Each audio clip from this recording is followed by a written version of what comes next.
Good morning everyone. দেখেছো রাস্তার হাল দেখে বুঝতেই পারছো কতটা বৃষ্টি হয়েছে আগের দিনে, আর এখনও কিন্তু আকাশে মেঘ হয়ে আছে। আর বাবুকে তো এখন আর আমাকে দিতে যেতে হয় না, ভাই বোনই ওরা দুজনেই উঠে পড়ে সকাল করে, কারণ কি ওকে ওরা তুলে দিতে যাবে বলে স্কুলে বাসে। হ্যালো এভরিওয়ান, কেমন আছো তোমরা সবাই? আশা করছি সবাই খুব ভালো আছো, আমিও ভালো আছি। আমি সুমন, আমার নতুন একটা ব্লগে তোমাদেরকে জানাই অনেক ওয়েলকাম। আর স্নান টান করে নিয়েছি আর এখন চলে এসেছি রান্না বসাতে। আর দুপুর তো হয়েই গেছে, সেই সকালে একবার ভিডিও অন করেছিলাম, তারপর করা হয়নি। তো তারপর এটা সব কাজটা সেরে স্নান টান করে ছাদে জামা কাপড় দিতে গিয়েছিলাম। আজকে অনেক জামা কাপড় ছিল আর রোদটাও খুব বেরিয়েছে, ওই জন্য ছাদে দিতে গিয়েছিলাম। দিয়ে এসে এখন এই যে রান্না বসিয়েছি, দুটো গ্যাসেই জ্বালিয়ে দিয়েছি। আর চলো কী রান্না হচ্ছে তোমাদেরকে দেখাই। আর ওইদিকে দেখো হুড়ুড়ি করছে, ওই জন্য আওয়াজ আসছে। আমি কথা বলছি, ওখানে টিভি চলছে, ওরা হুড়ুড়ি করছে, ওই জন্য আওয়াজ আসছে। আর চলো কী রান্না হচ্ছে দেখাই। এই দেখো এইটাতে বসিয়েছি মাংস, আজকে একটু মাটন এনেছে আর মাটন রান্না হচ্ছে। এখনও কিছুই হয়নি, এই জাস্ট কড়াতে দিলাম আর কি মাটনটা। আর এই দিকে হচ্ছে ভাত, আর এইটা সবজি ভেজে রেখেছি, গাজর, বরবটি, বাঁধাকপি। এখানে ভাতটা হয়ে গেছে, কারণ আজকে করব হচ্ছে রাইস। কি চান করবে? চলো করাবো, রাইস হবে, ওই জন্য ভাত আর হয়ে গেছে। সবজিটা ভাজা হয়ে গেছে, এটা মিক্স করব, কিন্তু একটু আর কি কাজু কিশমিশটা এই যে এখানে আছে, কাজু কিশমিশটা একটু ভাজবো, তার সাথে একটু গরম মশলা ভাজবো, দিয়ে তারপর মিক্স করব। আর এইখানে ভাত হচ্ছে, এটা হচ্ছে বাবুনের জন্য হচ্ছে, আর আমার বরের জন্য, কারণ মাটন দিয়ে না ও সাদা ভাতটা বেশ পছন্দ করে, ওই জন্য একটু রাইসও খাবে, একটু এও খাবে। এটা এখনও ফাটানো হয়নি বাবা, এটা ফাটিয়ে তবে তো করতে হবে, ফাটানো হয়নি। আর পাপা আসুক, আমি ফাটাতে পারি না ওটা, আর ও কাকাই দাদু ওরাও পারবে না, এটা সেই দিয়ে ফাটাতে হবে। আমার হাতে কি লেগেছে, সেই জামা কাপড় শুকোতে দিতে গিয়েছিলাম, সেই সাদা ওই রং লেগেছে মনে হয়। কাজু খাবে? খেয়ে দেখো, খাও না, খাও, ভালো না। বাটিতে করে নিয়ে খেতে হবে না, বাটিতে করে নিয়ে খেতে হবে। ব্যাস, আর নয়, ঠিক আছে। কিশমিশ, ও ও কাজু খাচ্ছে, কাজু। বুনি স্নান হয়ে গেছে, বুনির সবারই আজকে স্নান হয়ে গেছে, একমাত্র ওর হয়নি, দুষ্টুটার হয় না, তারপর সবাই হয়ে গেছে। করাবো, মাংসটা একটু করে নিই, কষিয়ে নিই, তারপর ওকে করাবো।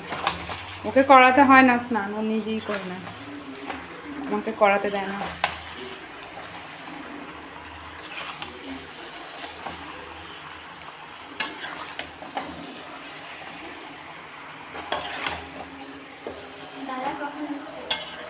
দাদা যেমন আসে দুটোর পরে, ওর 2টোর সময় ছুটি হবে, আস্তে আস্তে 2:30, বাসটা 2টোর সময় ছাড়বে।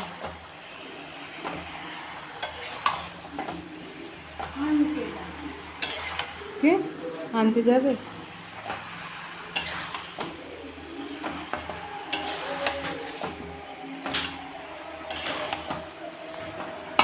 এখনও খানিকক্ষণ কষাতে হবে। হলুদটা কম হয়েছে নাকি বুঝতে পারছি না, ঠিক নাকি ঠিকই আছে। লঙ্কার গুঁড়ো দিলে ঠিক হয়ে যাবে। আগে মেয়েদের জন্য তুলে নেবো, তারপরে লঙ্কা দেবো। এখানে এই যে আলু ভেজে রেখেছি, আলুগুলো তো পরে দেবো। হোক একটু, আবার নাড়বো। ভাতটা আজকে আর প্রেশারে ভাত বসায়নি, আজকে এমনি এই ডেচকিটাতে বসিয়েছি। হ্যাঁ না, আর নয়। 2টো বাটি কেন? 2টো বাটি চলে গেছিলো, এবার এগুলো আর দিলে হবে না। আমি এবার এগুলো তো রান্না করব, আমি রাইসে দেবো তো। এবার ব্যাস হয়ে গেছে, যাও। তাহলে একটা বাটিতে নাও, 2টো বাটিতে দেওয়া যাবে না, একটা বাটিতে নাও, ঠিক আছে, যাও। আর চাইবে না, হ্যাঁ ওগুলো খেয়ে স্নান করবে। রান্না করার সময় তো বললাম যে কি রান্না হবে, এই যে হচ্ছে রাইস আর তার সাথে ছিল মাটন, আর মাটনের কালারটা কিন্তু খুব সুন্দর এসছে। তখন ভাবছিলাম ফ্যাকাশে হবে, পরে ঠিক হয়ে গিয়েছিল। আর বাবুও চলে এসেছে স্কুল থেকে, বড় চলে এসেছে অফিস থেকে, তাই এখন সবাই খেতে বসে পড়েছে। আর এটা তো আমার বাবুনের জন্য, আর একটু ছিল উচ্ছে ভাজা। এখন বিকাল হয়ে গেছে আর এই মাত্র ছাদে গিয়েছিলাম, ছাদ থেকে এলাম। আমি একা যাইনি, বাবুকে নিয়ে গেছিলাম, আমার ওই ছোট্ট ননদকে নিয়ে গেছিলাম। এই দেখো পুরো এক চেয়ার জামা কাপড়, মানে আরও বেশি। এই দেখো এখান থেকে পুরো এই দেখো নিচে পর্যন্ত। একা এতগুলো জামা কাপড় আনা সম্ভব না, ওদের দুজনকেও নিয়ে গেছিলাম। ওরা এই রেখে আবার গেছে ছাদে খেলতে। আর ও এদিকে এখনও ঘুমাচ্ছে, ঢাকা দিয়ে দিয়েছিলাম, গায়ে ঢাকা ফাঁকা খুলে দিয়েছে। আর বাবুরা তো সারা দুপুর ঘুমায়নি, টিভি দেখেছে। ভূতের কী সিনেমা হচ্ছিল তো সেটাই দেখছিল। আর এখন নিয়ে গেছিলাম ছাদে। এখনও সন্ধে হয়নি, তবে খুব শীঘ্রই হয়ে যাবে, এখন তো খুব তাড়াতাড়ি সন্ধে হয়ে যাচ্ছে। তো আর গরম আছে ভালোই, মানে প্রচণ্ড রোদ ছিল তো ছাদে গেলাম, এখন বেশ ভালো তাপ ছাদেতে এখনও। এখন এই যে বসে আছি, এগুলো গোছাই জামা কাপড়গুলো, এই যে কত জামা কাপড়, এগুলো গোছাবো। তারপরে ওদিকে মামা মাইমা ভাই সব ঘুমাচ্ছে, এখনও ওঠেনি। আর আমরাই খালি তিনজনে একই জেগেছিলাম, এদিকে বাবুনও ঘুমাচ্ছে, আর বর তো অনেকক্ষণ চলে গেছে।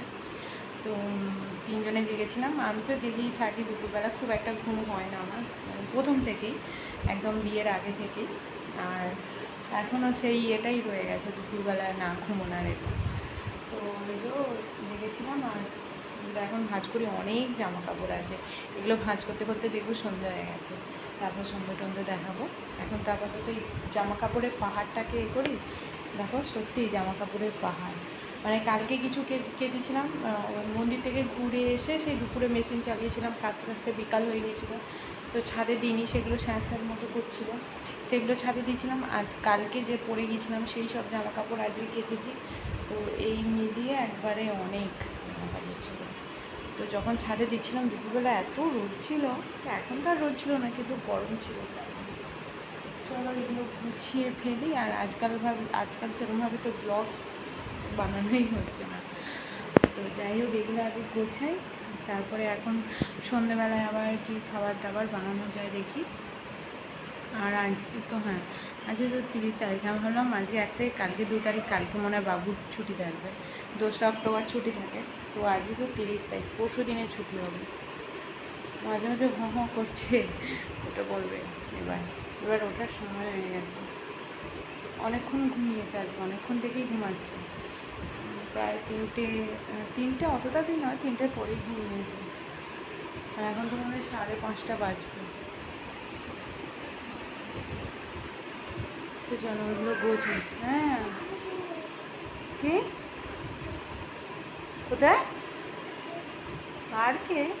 পার্কে কে যাচ্ছে? পার্কে কে যাচ্ছে? ঘুম থেকে উঠেই মা পার্কে যাব। পার্কে কে যাচ্ছে বলো? কে পার্কে নিয়ে যাবে তোমায়? হ্যাঁ কে পার্কে নিয়ে যাবে? পার্কে কে নিয়ে যাবে? ওর হচ্ছে প্রত্যেক দিন, মানে সব সময় সকাল বিকাল ঘুম থেকে উঠে কিছু না কিছু একটা বায়না নিয়ে উঠবে, স্বপ্ন দেখা আমি জানি না।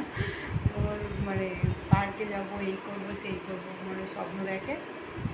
আর দেখবো ঠিক ঘুম ভাঙবে, আর ঠিক ওরকম কিছু একটা বায়না। দিদিরা ছাদে গেছে, তুমি যাবে পার্কে? এখন কে নিয়ে যাবে? সন্ধ্যে হয়ে গেল দেখো। তুমি তাহলে এতক্ষণ ঘুমাচ্ছিলে কেন? চলো ওকে এ করি, ওই একটু গুলিয়ে দিই। তুমি ছাদে চলো না, পার্কে কে নিয়ে যাবে? বাবা তো অফিসে। আমি নিয়ে যাব? আমি নিয়ে যাব? আমি নিয়ে যাব? কিন্তু আমিও তো জানি না। চলো ওকে একটু